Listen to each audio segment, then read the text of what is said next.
What's up, everybody? You are now tuned in to Jeeps with E.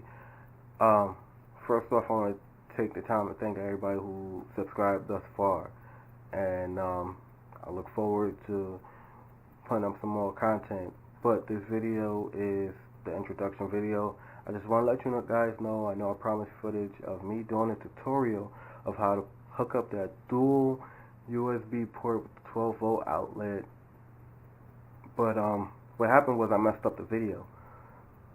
When the first thing I didn't know, I bought a GoPro camera, and I didn't know when you put it inside the case that the sound would be muffled. So that was the first negative to the video. That kind of messed it up. The next thing was I had the whole kit and all that, and I wore it on my head, and I didn't angle the camera down. So pretty much the camera missed every single thing that I did. But I did make a small clip on my phone to pretty much brief you guys on what it was that I'd done. Video's not the greatest video, but it pretty much gives you an idea on what to do. So what you would need is at least like 12 foot of red cable for power, which I ran out of red cable because I used it all, and of course black wire for ground. I still have a ton of wire because where I grounded it at is if you go underneath the driver's side, there's 4 bolts where the steering column is, and you can use any one of those as a ground. I tried to show you in the video. So things that you will need is a test light. This is the test light that I have. You hook this to a ground location and you put it on a fuse, and it will light up and tell you how many volts is coming off that fuse. Now I'm gonna put the link to where you can buy one of these down below, and also what you will need to run it from the fuse box is fuse taps. So this is where your power wire is gonna go right here, and then you will insert 2 fuses right here in order to get your power. So make sure you got fuse taps because you don't want to splice any wires. So, and this is safe. So in case your wire touches any metal or any ground or anything, instead of shorting out your car, it'll pop the fuses. It's pretty much safer that way. And then what you're gonna need is fuses. Now these are the fuses that are required for my vehicle. That's if you got a Jeep Patriot. You know, some cars require different fuses. So, pretty much, and you're gonna need some zip ties and also some electrical tape. So, pretty much, I'm gonna add the video that's pretty much gonna show you everything that I did. It's just going to show you from where I went to the fuse box. You're going to go into your fuse box and you're going to ground this to one of the, you can put it on either the negative terminal of the battery, or you can put it to one of those bolts where the struts are mounted, and then you can tap each side of each fuse. I did it with the car off so that you can pretty much see which fuses are still live when the car is off. And from there, that's where you're gonna get your power source from. And you can run the wire, you'll see in the video where I ran the wire pretty much. Or you got most people who don't like no wire showing, you can drill straight through the firewall. That's if you know what you're doing, and make sure you get rubber gaskets if you do drill through the firewall. I don't have a drill anymore, so I did it the quick and easy way. There's only very little wire exposed, and you know, the little bit of wire exposed isn't gonna cause any harm to anything. All right, you guys can do it the same way as long as you tuck the wires. Now you zip ties to secure it so you don't have any wires hanging. So you know your foot don't get caught in wire while you're driving, or you don't kick it out or anything like that. I'm not gonna be too long, so you know, let's get into the video. And by the way, this is my first video, so the edit is going to be terrible, but here you go. Good morning, you are watching Jeeps with E. Today I will be showing you how to hook up a dual USB port with a 12 volt power outlet. What you will be needing is fuse taps, fuses. Make sure you got the fuse taps because it avoids you from splicing wires. I ran mine directly from the fuse box, and I wired it so I can charge the phone while the car is off.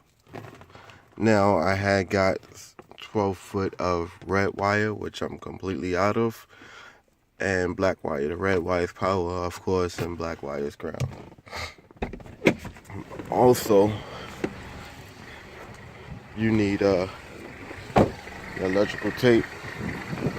So from here, I took my fuse light, which I can't find right now, and I tested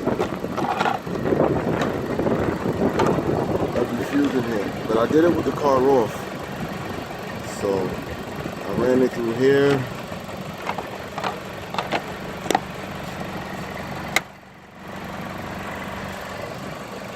And then I ran the wire through. I don't have a drill anymore, so I didn't feel like drilling holes. So I just ran it through the side panel, which is okay as long as it doesn't get spliced anywhere and touch the metal.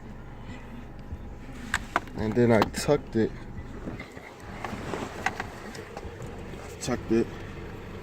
along here, and I zip tied it up. And then the ground wire, if you can see it, is grounded to one of the screws back by the pedal. And then I tuck the wire next to here and all the way under here. It's real simple to do. It takes less than an hour. Now, a few people were concerned about it draining your battery, but it's not enough volts to drain your battery while the car is off. I've done this a couple days ago. So what I'm going to do is I'm going to put a piece of Velcro right here, a piece of Velcro on each side, and I'm going to stick it right here. And that's either Velcro or two-sided tape. That's how I plan to mount it, because both are strong enough to hold it. So you still got the factory one that comes on when you turn the car on. Watch. Turn the car off, pull a key out, and boom. It's still on. As you can see, I got the door open. It's still on. Now, one of these is 2.5 amps and one is 1.5 amp. And you got this. I haven't really used this one yet because I just plugged my two wires into here. These are supposed to be quick charging, and they work amazing. I actually bought them at Walmart. They're the Walmart brand, Hyper Tough. The ones that they used to sell were a little bit better because they had two holes on the side where you can just drill it in.